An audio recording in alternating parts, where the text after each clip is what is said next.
À la suite du décès de David Zaumanour, je connaissais déjà son œuvre, j'avais déjà publié des articles sur lui et j'avais déjà dirigé avec lui le recueil de ses nouvelles.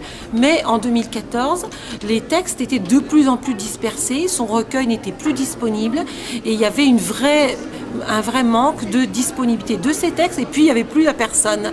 Donc il m'a semblé absolument indispensable de rappeler au public malgache et à l'ensemble de la communauté des chercheurs en francophonie l'œuvre d'un écrivain malgache qui a eu une vraie originalité d'écrire à la fois des poèmes, des pièces de théâtre, des nouvelles qui se passent dans toutes les régions de Madagascar et qui démontrent des situations très variées, toutes des situations compliquées avec une écriture extrêmement complexe qui mêle la langue malgache et la langue française. Donc c'est un écrivain à la fois moderne et à la fois très attaché à Madagascar, à la fois varié parce qu'il parle de toutes les régions et à la fois modeste parce qu'il a vécu à Mayotte et à Diego où il a été très actif mais il n'était pas très connu ni en France ni à Tana. Ignominie. Oh, honte.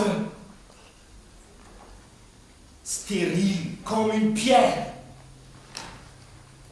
Elle est stérile comme une pierre, parole de Caïman. Elle a des intestins en caoutchouc. Où je suis un menteur. Donc dans ce livre se trouve l'ensemble des textes qu'il a écrits, c'est-à-dire des textes qui ont été publiés avant dans des recueils différents, plus des inédits.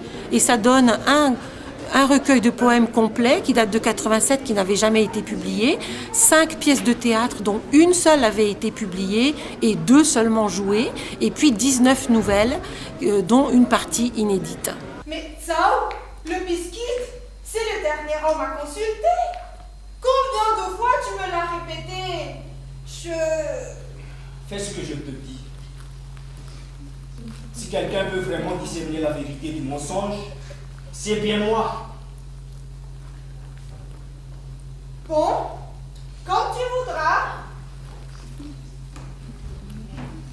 Donc c'est un recueil qui compte en plus de ces textes des témoignages de gens qui ont connu David et des analyses d'universitaires qui ont étudié ces textes.